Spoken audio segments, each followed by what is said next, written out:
Gold, trusted gold buyers. మీరు తాకట్టు పెట్టిన బంగారాన్ని విడిపించి ఈ రోజు ఉన్న మార్కెట్ ధరకు కొనబడను.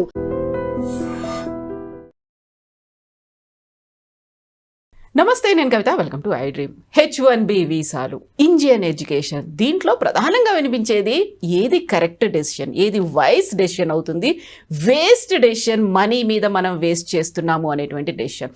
యాక్చువల్గా ప్రతిసారి అకాడమిక్ ఇయర్ స్టార్ట్ అయిన వెంటనే అమెరికాలో విద్య, దానికి సంబంధించి బోల్డ్ అని ప్రోస్ అండ్ కాన్స్ పేరెంట్స్ ఆలోచిస్తూ ఉంటారు. పర్టికులర్గా ఈ ఇయర్ దేని మీద వైస్ డెసిషన్ తీసుకోవాలి, ఏది వేస్ట్ డెసిషన్ అవుతోంది, దీనికి సంబంధించి మాట్లాడుకుందాం. మనతో పాటుగా ఉన్నారు high court advocate and immigration attorney Prithviraj గారు. హలో అండి. నమస్తే. సో యూజువల్గానే కంపారిజన్స్ అనేవి చూసుకున్నప్పుడు మా వాడు అక్కడ విదేశాల్లో చదువుతున్నారు, లేకుంటే మా పాప వెళ్ళింది అక్కడే జాబ్ కూడా చేస్తుంది చదువు అయిపోయిన వెంటనే, ఇవన్నీ అనుకున్న తర్వాత ఇప్పుడు కొంచెం వోలటైల్గా ఇలాంటి సిచ్యువేషన్స్ ఉన్నాయి కాబట్టి ఒక వైస్ డెసిషన్ తీసుకోవాలి, వేస్ట్గా మనీని స్పెండ్ చేయొద్దు అనుకుంటే what do you suggest? I can't say that అమ్మా, బికాజ్ బ్లైండ్గా యుఎస్ వెళ్ళొద్దు అని చెప్పి I won't shut down to any person. Not వెళ్ళొద్దు, అక్కడ బాగోలేదు పరిస్థితి, I won't advise, because situations are not that much wild as they think. అనుకున్నంత దుర్మార్గంగా అయితే ఇక్కడ పరిస్థితులు లేవు. Yes, Indian opportunities always the best opportunities, there is no second thought of it. India ఇప్పుడు పెరుగుతున్న ఆపర్చునిటీస్, టాప్ 4 కంట్రీస్లో ఇండియా 3rd కంట్రీ అవుతుంది. ఆపర్చునిటీస్ ఆల్వేస్ పెరుగుతాయి. అండ్ మనకి వస్తున్నటువంటి కొన్ని సెక్టర్స్ ఆఫ్ ఎంప్లాయ్మెంట్ అన్నది పెరుగుతూ ఉన్నాయి కానీ తరగట్లేదు. ఐటీ సెక్టర్స్లో పెరుగుతున్నాయి. అండ్ బై దట్ చూసుకుంటే ఇఫ్ ఎట్ ఆల్ ఆ వచ్చేటువంటి ఇన్కమ్ తోటి నీకు వచ్చేటువంటి 1-2 లక్షల శాలరీ తోటి ఇండియాలోనే ఉండాలి అనుకుంటే IT students is the best opportunity.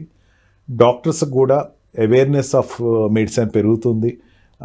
ఎప్పుడైతే అవేర్నెస్ ఆఫ్ మెడిసిన్ పెరుగుతుందో, and I know many hospitals they are operating, international hospitals.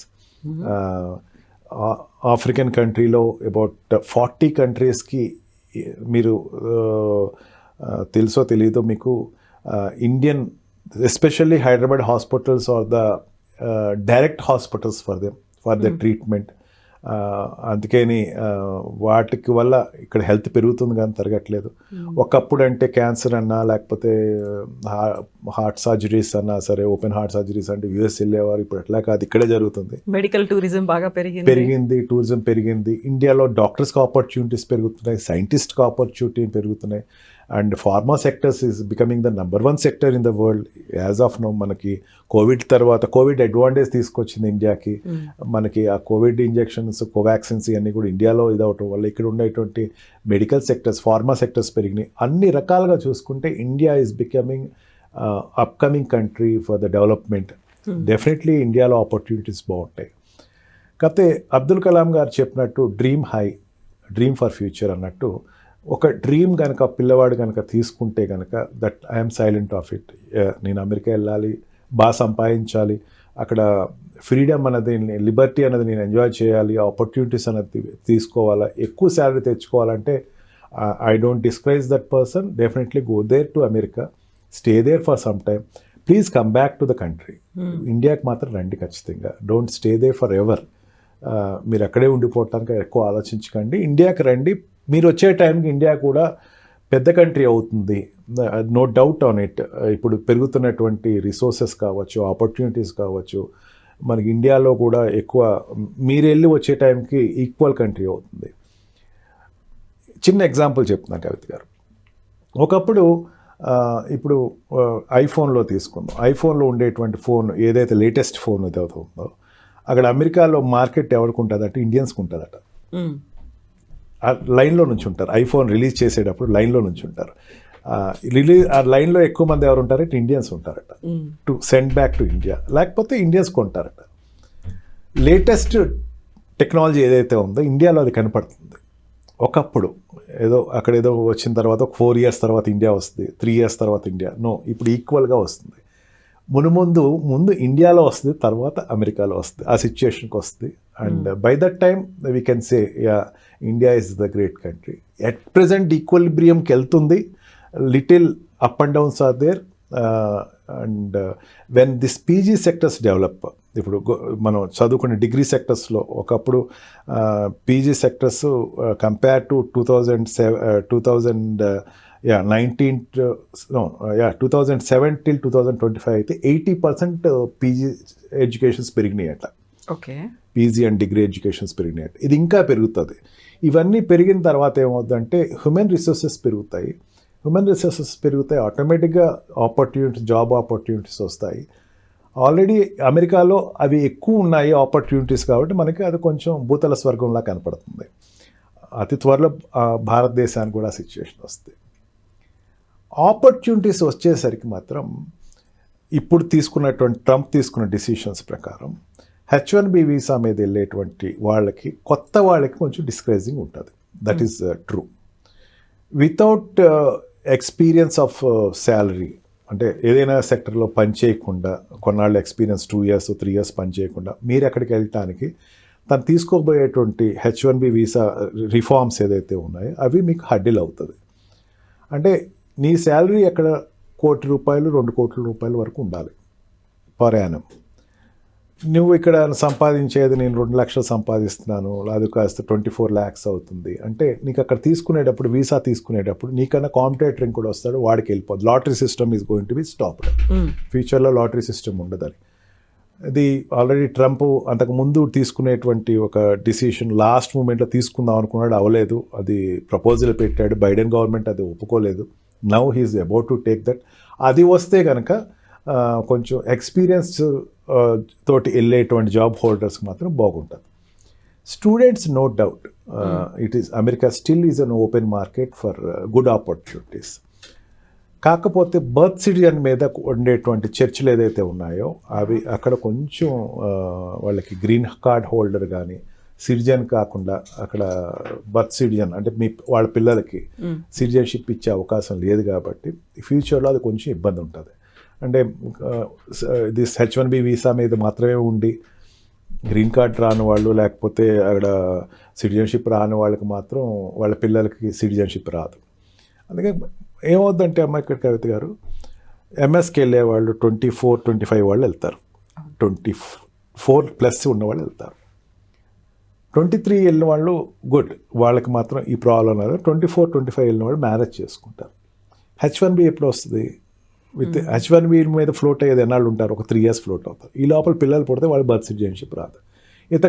ఇంతకు ముందు ఆ పరిస్థితి ఉండేది.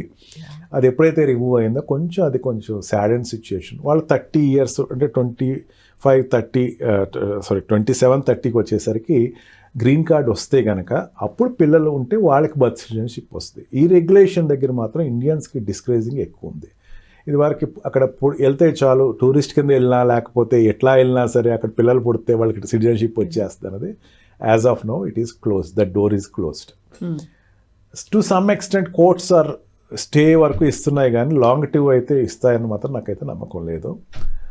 అండ్ ఈ రీచ్గా చూసుకుంటే కనుక పెళ్ళైన వాళ్ళకి మాత్రం కొంచెం డిస్కరేజింగ్ ఉంది అక్కడ.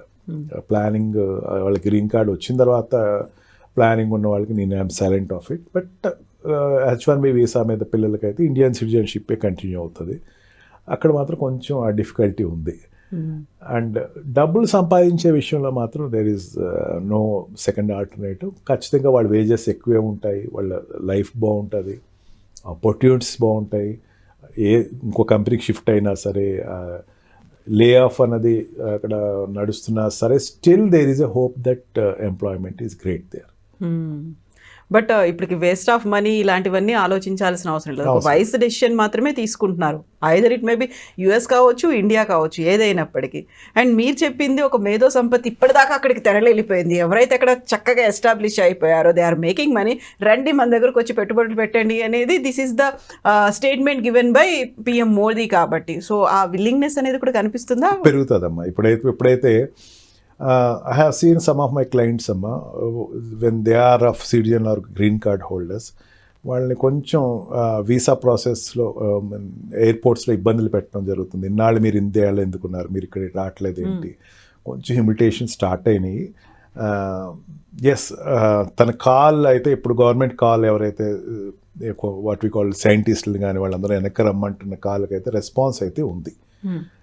ఇమీడియట్గా వచ్చేస్తే రెస్పాండ్ ఓవర్ నైట్లో అందరూ వచ్చేస్తారనేది కాదు, కానీ ఆపర్చునిటీస్ ఇస్తున్నారు. ఇక్కడ సైన్స్ సెక్టర్స్లోను మెడికల్ సెక్టర్స్లో ఆపర్చునిటీస్ వస్తున్నాయి.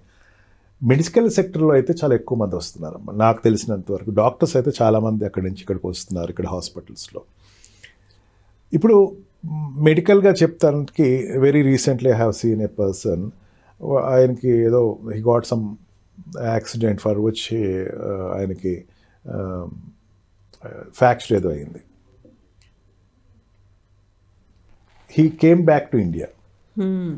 When I asked him why he came back to India, he said that అక్కడ మనకి లిస్ట్లో కావాలంటే కొంచెం ఎక్స్పెన్స్ కాదమ్మా, మాకు లేట్ అవుతుందండి ట్రీట్మెంట్, ఇమీడియట్గా ఉండదు, ఏదో పెయిన్ కిల్లర్ ఏదో ఇస్తారు, to decide whether to take it operation late ఉంటుందమ్మా. అందుకే నేను ఇండియా అయితే బెస్ట్ అని వచ్చేసాను. ఇండియాలో డాక్టర్స్ ఎక్కువ ఉన్నారు ఈ రోజున, ఎక్స్పీరియన్స్ డాక్టర్స్ పెరుగుతున్నారు, హాస్పిటల్స్ పెరుగుతున్నాయి. ఒకప్పుడు హాస్పిటల్స్ లేవు, ఎన్టీఆర్ గారు అక్కడికి వెళ్ళి బైపాస్ చేశారు. Believe it or not, he gone for bypass, open heart surgery కాదు, బైపాస్కి వెళ్ళారు అప్పట్లో. ఇప్పుడు బైపాస్ అంటే సారీ వాట్ వి కాల్ స్టంట్కి వెళ్ళాడు. అక్కడ స్టంట్ అంటే ఎంత కామన్ అంటే చిన్న హాస్పిటల్ కూడా స్టంట్ వేసేస్తుంది. మెడికల్గా గ్రో అయింది ఇండియా, డాక్టర్స్ ఎక్కువ వస్తున్నారు ఇక్కడ, ఎందుకంటే ఇక్కడ శాలరీస్ పెరుగుతున్నాయి వాళ్ళకి. కొంచెం ఎవరికైనా సరే అమెరికన్లో ఉండే ఇండియన్కి మా కంట్రీ అనేసరికి కొంచెం ఒక రకమైనటువంటి రెస్పాన్స్ వస్తుంది. Believe it or not, many American born Indian parents Genesis ఎవరైతే ఉన్నారో వాళ్ళు కూడా ఇండియాలో ఎక్కువ మంది ఉన్నారు. అంటే అక్కడ పుట్టారు ఇండియన్ పేరెంట్స్కి బర్త్ సిటిజన్ అక్కడ, వాళ్ళు చాలామంది ఇండియాలో ఉన్నారు. ఎందుకంటే ఇక్కడ ఎక్స్పెన్సెస్ తక్కువ, ఎడ్యుకేషన్ తక్కువ, ఆపర్చునిటీస్. వాళ్ళు చాలామంది they are giving up their citizenship and staying in Indian. నాకు కొన్ని కేసెస్ ఎక్కువ అవి వస్తున్నాయమ్మా, మేము అక్కడ సిటిజన్షిప్ గివ్ అప్ చేద్దాం అనుకుంటున్నాము, how to stay in India అని అడుగుతున్నారు. గుడ్. ఇప్పుడు ఉండేటువంటి పరిస్థితుల్లో అయితే రోజు రోజుకి ఇండియా మీద హోప్స్ ఎక్కువ పెట్టుకునేటువంటి సెక్టర్స్ పెరుగుతున్నాయి. ఏదైనా ఒక పాజిటివ్గానే చూడాలి. Yes yes. Thank you so much. Thank you. And for more videos, Please subscribe to iDream. Please subscribe to iDream. Please subscribe iDream. And please subscribe to iDream. For more videos, subscribe to iDream. please like, share and subscribe to the channel. Congratulations, iDream. Subscribe to iDream. Subscribe to iDream. So subscribe to iDream Media. iDream ki iDream team andarki huge congratulations. Please subscribe iDream Media. Please subscribe to iDream.